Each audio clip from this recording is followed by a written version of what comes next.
Yeah, just Sveno Mick here.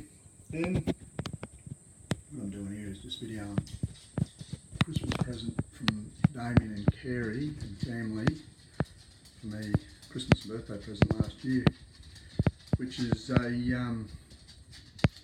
signed picture framed pictures and plaque for Allan Moffat's Ford Trans Am Mustang Boss 302. Now this car resides up at Bowden's at Budrum. Well, I don't know if it's still up at Budrum, but it's all over the shop. And they've owned it for many years. They bought it off Allan. And that car is one of the most winning cars in Australian motorsport. I think 6 seasons, 157 starts for 101 wins. So you're looking at nearly 2 out of every 3 races it won. That just goes to show over 6 seasons how well sorted that car was by the builders, as I understand it, Carcraft in the USA, and how determined Allan Moffat was as a driver. And he ran a Boss 302, it's actually a Boss 302, and he also ran a 351 injected Cleveland at times. I think he done most of his winning with the Boss 302. I think it was better balanced with the Boss 302 apparently. And I think that it still won against way more modified machinery, and also I think that was just the determination of how well that car was sorted and how well it was driven, and just the sheer determination of Allan Moffat as a driver. Now, poor old Allan, he's 80 years of age now. I've met the bloke twice. Always a big fan, and always will be. And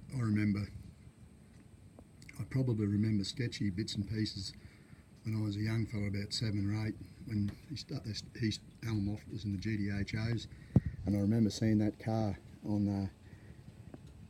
I remember seeing it regularly because I was a kid back then, and AFX, remote control model racing car track, and Allan Moffat used to do an ad, and he's Canadian, so he always had a strong, well, we used to think he was American, but he was Canadian.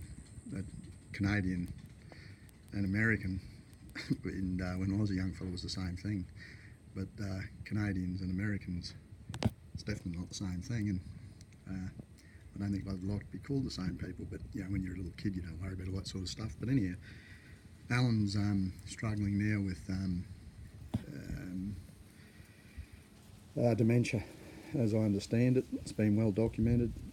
He's had it for about the last 3 years, supposedly, which is really sad to see. I've always been, like I said, a big fan of Allan. My first motor racing, he was my first motor racing hero, and I'm not into hero type, like a lot of people are, like hero worship people, but I just always appreciated, I liked how he went about his racing. I always liked how he explained a lot of stuff to people that didn't understand, which was me when I was a young fella.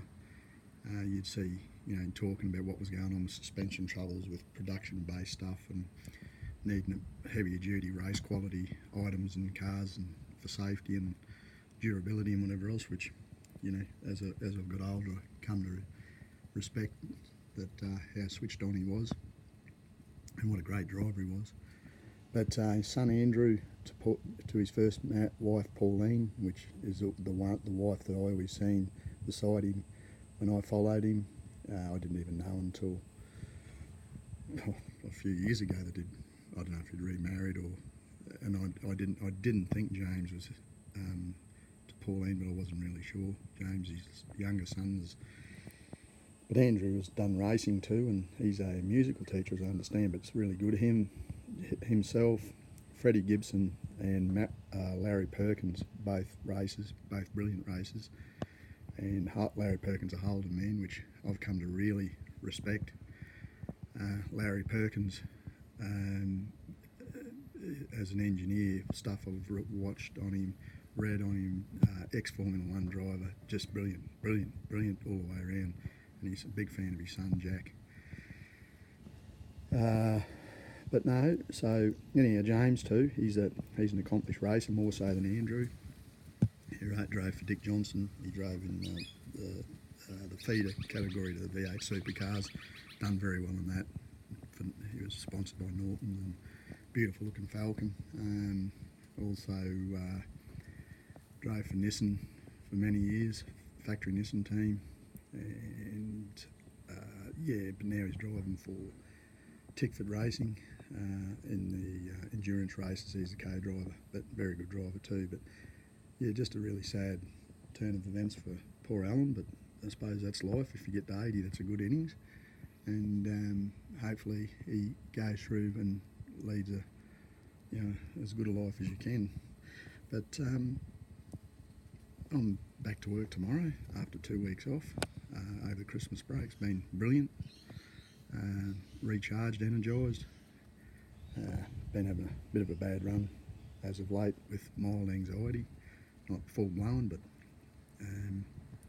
it's been there, and it shouldn't be on holidays, that's for sure, but it has. We'll just keep our chin up with that one, and put my best foot forward for 2020 in the job, and also Carl's. Hopefully 2020 is good for her, and we're powering up, and for the things I want out of 2020 is my family and my friends to be well, and just enjoy my life, and keep doing these little videos and fiddle farting around with my dirt bikes, and making sure my son and grandson are going well, and daughter-in-law and her too. But other than that, I'm a happy camper. So come on 2020, and I'll have another video up in the next few days of I don't know what yet. But Sveno, Mick out.